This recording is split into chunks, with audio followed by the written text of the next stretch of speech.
Okay, full moon in Scorpio then. Excuse me. Well,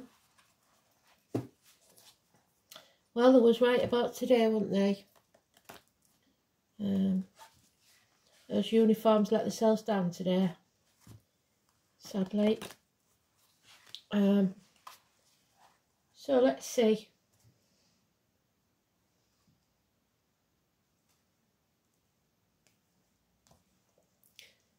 Full moon in Scorpio, so that would be the 8th house.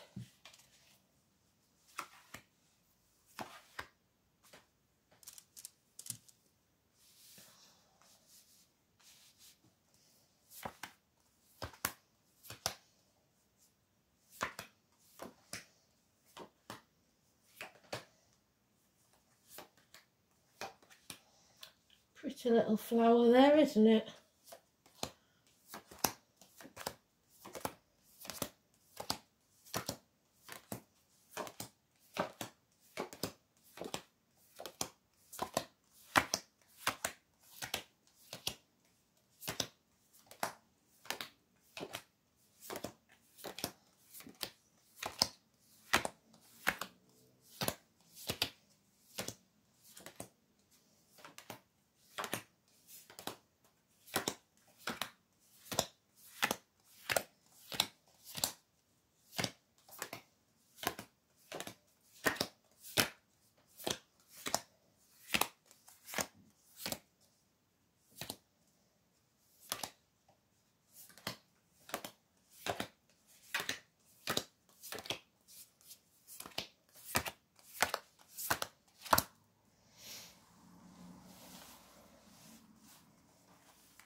The round tarot have so much more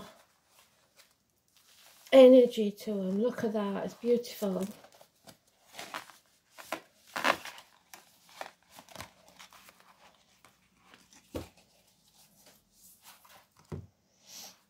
So then,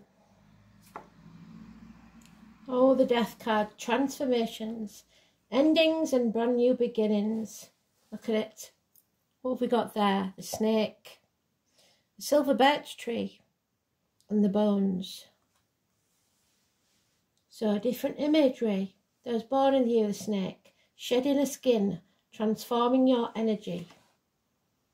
The Shaman of Wands, that means the King of Wands. So he's thinking about taking action.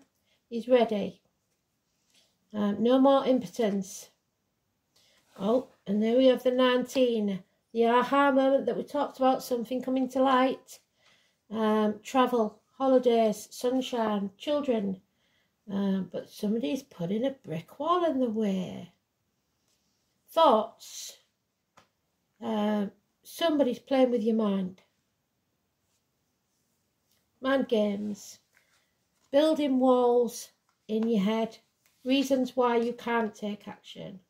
Son of Cups. It's about unconditional love, loving yourself first. And the Two of Discs. Get off the fence and make a decision. So in this one, the 19 and the 13, massively important. Both in the positive energy. It's something coming to light, obstacles being removed, coming off the fence and taking action finally. Don't be up in your head about it. So, Scorpio, 8th house, 10th month. So look at your 8th house and see what's going on there. Well done. Endings and new beginnings. The full moon is about endings. It's about bringing things to a close.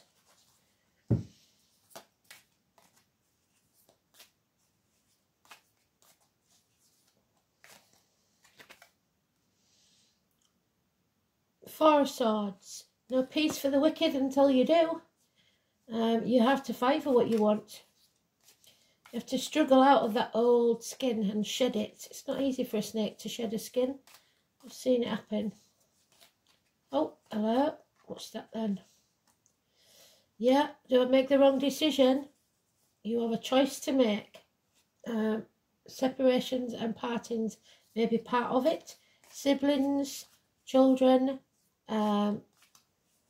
again, communications, lack of communication, 6 and 24. A bond or binding that's not going to take place or is going to be broken.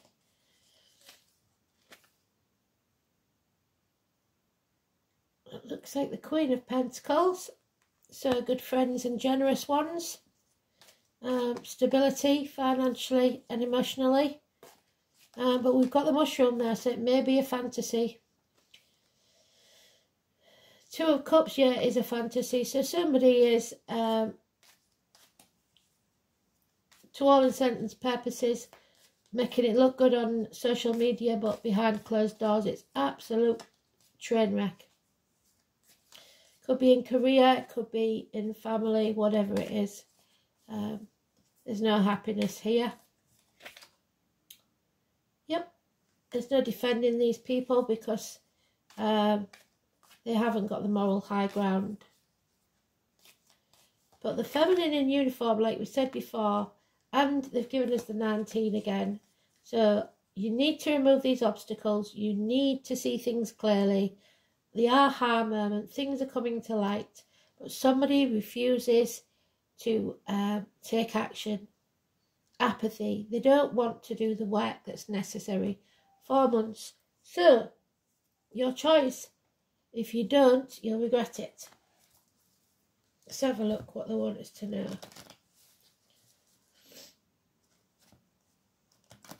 And we'll think we'll pull a Ogre at the end of this. We've got one of the Aboriginal cards and then an Ogre.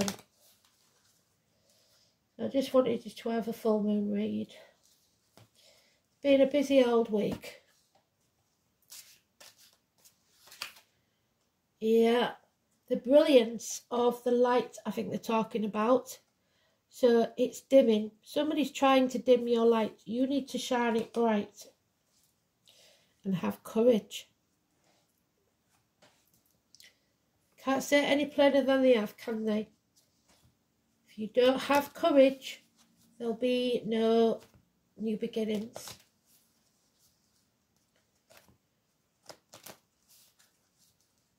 You can't sit back and expect it to all blow over or all happen without your input, because it won't.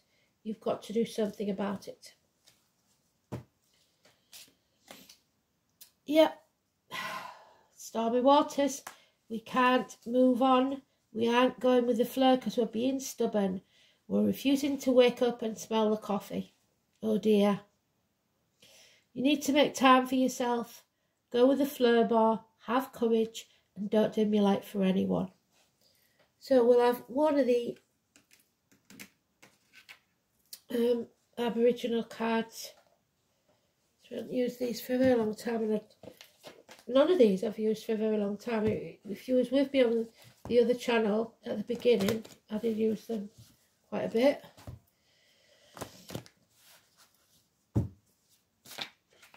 Oh, and there it is, the white chakra. So what did I say about the brilliance, the aha moment?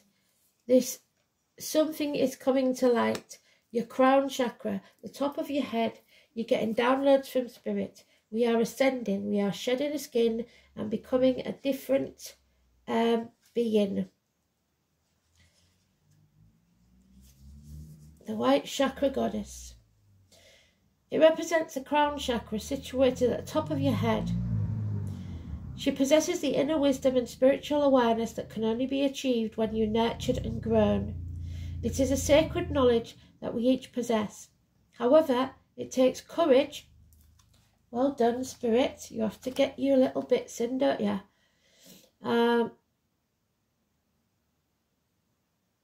It takes courage to give ourselves over to the inner knowing and the understanding of the universal life force of our higher self. The white chakra goddess provides us with inner strength, which clarifies and purifies our thoughts. There you go. Get out of your mind. Out of that mindset. The white chakra goddess is at one with the universe. She is limitless in her knowledge and wisdom. She represents our connection to a higher power, and leads us to the realms beyond this earthly plane. You are an inspirational leader, filled with beauty and creativity. You possess a kind and gentle energy and have the ability to see things in a different light and shed alternative perspectives on situations. People look to you for guidance, and your opinions are highly regarded, so with that comes a big responsibility. Be aware of feelings of superiority with that. So some people do get a bit egotistical on stuff like that are often associated with this kind of knowledge and wisdom. You must stay humble in yourself and keep in touch with reality. It is easy to become ungrounded and away with the fairies when you carry the responsibility of sharing your knowledge and wisdom. However, now is the time to focus your energies on finding inner peace, which can simply be found in everyday life. So no matter who you are and what you do or what you know, washing up, doing the washing, stuff like that keeps you grounded. So stay grounded.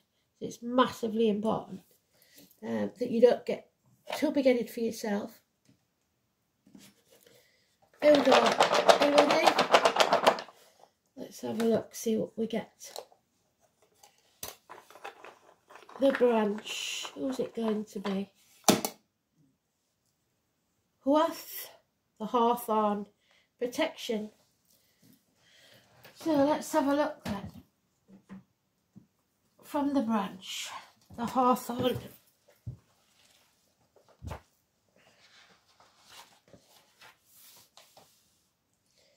Number 63. So, the tree, the sixth moon, which is the sixth house of Virgo, so health possibly. The first joint of the thumb, which is your will. Who are terrible coloured of fleshy ploughed fields. So agriculture again. Lapis lazuli is a stone. The night crow, which is funny because the crow's just been looking at me when I went to the shop. The goddess Cardia, Flora, Hymen, sacred of fire, queen of love, the broom, the flowers, the chalice, the cauldron, the Vulcan and Pluto, the unknown. The letter G, or the musical note G. Those handcrafted in fire, cleansing, blossoming, terror, despair, most difficult at night, a pack of wolves, and the crab apples, so a bitter taste. I am fair among flowers, I am shrewd navigator, so you can navigate your way through whatever this issue is. Now is a time of main. Beneath thy flowering tree I strip my bones with praying, and yet thou wilt not see me. Stripping the bones, getting it to the bare bones. There it is. The sap of spring is leaping. The love dance takes the deer. I cry thy name with weeping, and yet thou wilt not hear. So somebody's not listening. Beneath thy scented blossom, the coney makes his cave. The birds nest in thy branches, but me thou wilt not save. No, nobody's coming to save you. Yet when the branch is shaken, and summer's pride is past, me naked and forsaken receives the love at last. So autumn time. And when the autumn dapples thy gilded heaven's tree, let fall thy golden apples, bow down thy breast to me. So, the name Chris and Robertson could be important. It's also called the white thorn. Huath takes its name from the month of May, so next month. It is considered by some to be an unlucky tree. The Greek goddess Maia, under the name of Cardia, cast spells with hawthorn, so they use it for wands. In Welsh mythology, hawthorn appears as Yopadaden den Hwa, father of Welsh mythology. Father of, Olwen. She was the white track, a white goddess. In Ireland it is considered to bring great peril if you kill one. is a tree of enforced chastity. Turks used blossoming hawthorn branches as erotic symbols to the men. It has a strong scent of female sexuality. Wow. Hawthorn is the first of the 4 spirit trees, as they have thorns to catch spirits. Cluties and spirits' clothes are hung from the bushes in deference to the spirit world. The white flowers are taken from the crown of the May Queen, the crown chakra, the white chakra again. So May Day, which may mean SOS to some. The fairy queen, ruler of reproductive cycles, which is what Scorpio is. Some say it shouldn't be brought into the house, for to do so would invite death. And there we have it, death. Well done, spirit. In ancient Greece and Rome, the hawthorn had happy associations, being linked with sweet hope, marriage and babies. Dedicated to Hymen, the god of marriage, the hawthorn and Virgos, the virgins, was used as a symbol of hope at weddings in Greece. Bridal attendants wore its blossoms, while the bride carried an entire bough. Also, in both Greece and Rome, torches carried in wedding processions were made of hawthorn. The Romans put hawthorn leaves in the cradles of newborn babies to ward off evil spirits. In medieval Europe, hawthorns had an entirely different image. Generally regarded as an unlucky plant, it was thought that bringing its branches inside would portend the death of one of the household members.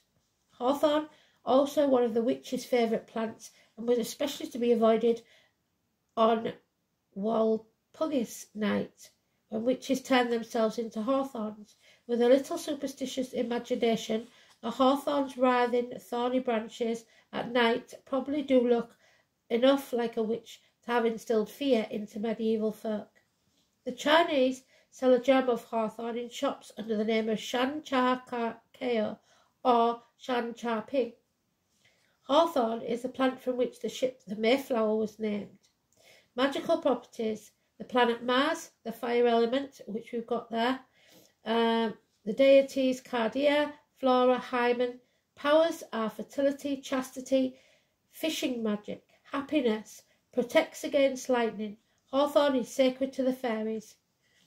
Hawthorn suggests cleansing, a need for removal of that which weakens you, the need for self-denial and self-sacrifice, which will lead to general improvement in your life. This is a period of mental activity as preluded to manifestation. It may be a period of isolation, but from this you will come the strength needed to overcome any misfortune or to move forward in the greening of the year. The challenge of the hawthorn is the tendency to rush ahead too quickly, so don't act in haste or you repent at leisure. There is a need for patience. This is enforced inactivity leading to opportunity.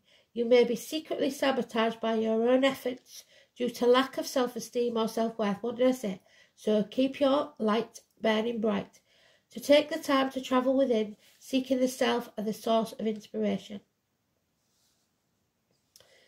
For this moon, Armageddon sings, I am beautiful among flowers. The summer maiden, the goddess that takes shape during the seasons that begins on Beltane.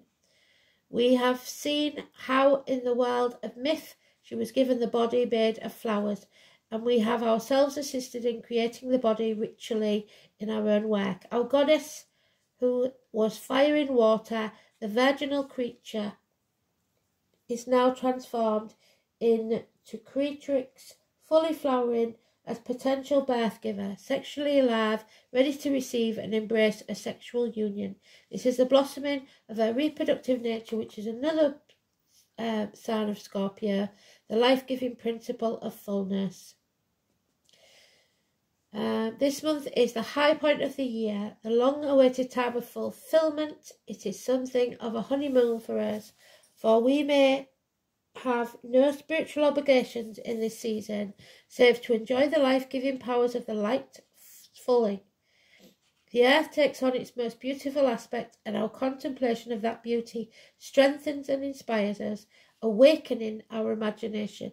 We need only to be and to revel in the energy that satisfies us so perfectly. As the moon waxes, so watch for the waxing moon, we become aware of the beautiful green face of the earth. The blooming flowers arrange themselves in the many colours and hues that nature allows, reminding us of the rich diversity of our own experience. On the full moon, now, all this beauty and freshness come together in the shape of the flower maiden, our source of pleasure and our ability to totally immerse ourselves in the beauty that surrounds us. As the moon wanes, our pleasure will be carried in a spirit of grateful thanksgiving throughout this season. I am the fair flower blossoming today, scent of women's sweetness, sprig of magic May. So May. Snowdrops, white in beauty, first of all the flowers, winter cannot bow thee, nor the darkness ours. Sunlight shines the crocus in the lengthening hours, wind and rain caress thee through the springtime showers. Crimson blooms the roses, fragrant past belief, scent the summer breezes, bringing sweet relief. Fairest of all flowers, crown our roundelay, scent the woman's sweetness, spring of magic May. On the earth, in the air, through the fire by the water, I am beauty, the hawthorn moon's daughter. I feel your breath on my skin like the gentle wind blowing on my face as I open to you in the morning. I breathe your air, feel it enter me, and it becomes the breath, sweet air, shared with all that is. Dew fresh, I am called to gaze upon your beauty. I touch your sweet petals, and they unfold soft as velvet to my touch. I am renewed by your awakening. Well, it is Shakespeare's birthday, isn't it? Special day, sorry, not his birthday. Words come to me in gentle currents on the air, so messages. Words that inspire, words that lift, words coming from my heart and my soul, sharing myself with you. Beautiful Kadir, keeper of the four winds, you who lived behind the north wind in the starry castle, the hinge of the universe, you who is mistress of all openings, I call to you. I invite you to share this magical space with us. Blessed be. Ovid says of Kadir, apparently quoting religious formula, her power is to open what is shut, and to shut what is open. Robert Graves, the White Goddess. She is the keeper of the doors, protection. She looks both forward and backwards in time, the benefactress of crafts, people. She lives in starry castles at the hinge of the universe beyond the north wind. She is the keeper of the four winds. She is honoured on Beltane, which I believe is the summer solstice. I'm pretty sure Beltane is summer solstice. No, it isn't. Beltane comes before that, so it's April the 30th. So May Day around there. She is honoured by her festival of Beltane and is honoured during the month of June, known as the hinge of the year. They hung balls and masks and small images of human figures called oscilla on trees or in doorways to swing in the wind. Children would skip along, hand in hand, swinging their arms, singing songs of summer. The hinge on which turns the year turns the North Star, so the 17, the wishes and dreams come true. She was the keeper of the four winds. Very important is connected to her name. She is the cardinal, Serdo, meaning craftsman, as she is the benefactress of all craftspeople. Almost every part of the female genitalia eventually became personified with this goddess, as did the fluids associated with them. The hymen was no exception. Ruled by Eponymous, goddess later considered an emanation of Aphrodite. She carried a torch in one hand and a flute in the other, and wore a crown of flowers, symbol of sexual self-knowledge and maturity.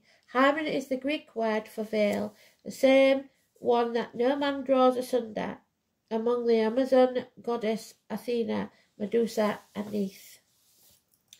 Menstruation. Aphrodite was represented by the honeycomb of Sicily. The priestesses were called Melissae.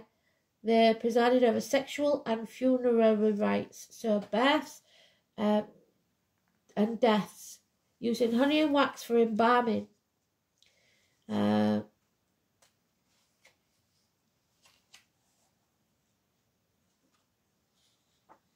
The night crow. Among the animals, the crows are local celebrities.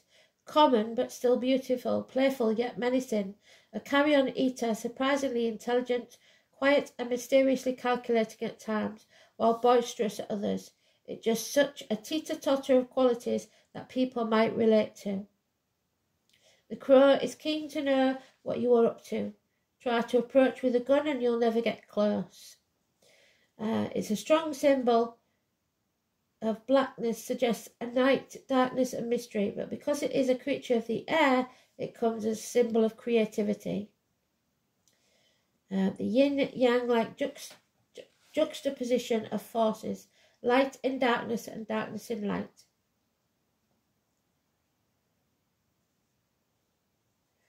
The goddesses could take this form, and the crow is part of the Scorpio energy again.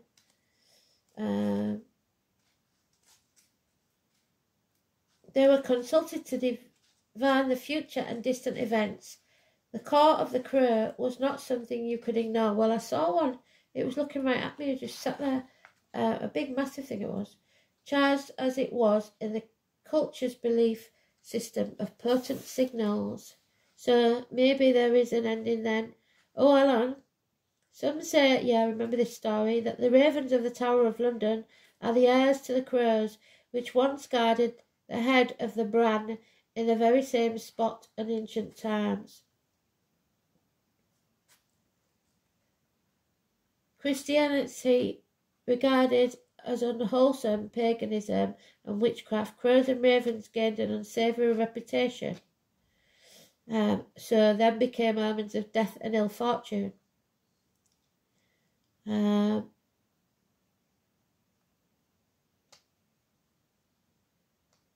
North American people have regarded the crow as a great civilizer, the harbinger of positive creative force, but it can also be a trickster. The crow's wicked intelligence could be used to aid the needy, or it could be used to chase the wrong-headed. Similarly, the Chinese have regarded the crow as a strong representative of yang force, dynamic action, which we've got there. What dark, mysterious place does the human imagination draw from? The shadow falls, and the ploughed fields, the night crow, travel along the moon. The lapis lazuli helps your ability to communicate, which is what we need. Amplify mental ability, harmonise the body and mind, resulting in a more balanced state. It also brings spiritual enlightenment, there we go again, by calming the mind and soothing the body. It also allows you to be more open and subtle with your messages from the spirit world. It can help you understand how to apply these spiritual lessons in your life. It can help you be more positive in negative situations. It will help you let go of fears based on past experience and leave you open for a richer, more meaningful life. It's said to clear negative karmic patterns. In meditation, lapis lazuli calming the energies will help you enter the meditative state more easily. It is also used to facilitate astral projection. Don't do that unless you know what you're doing. Lapis lazuli is beneficial to the respiratory system. If you're ever thinking about doing astral projection, please watch behind our eyes first, especially the lungs and the throat, the nervous system and the cleansing organs. It is also said to be beneficial for its ability to purify the blood, boost your immune system. It can help eliminate problems associated with thyroid and skeletal systems.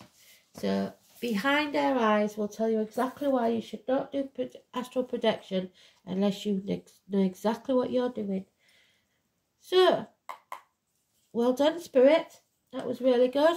It's time to shed that skin and be more positive, even in negative situations. Thanks for listening. Speak soon. Bye.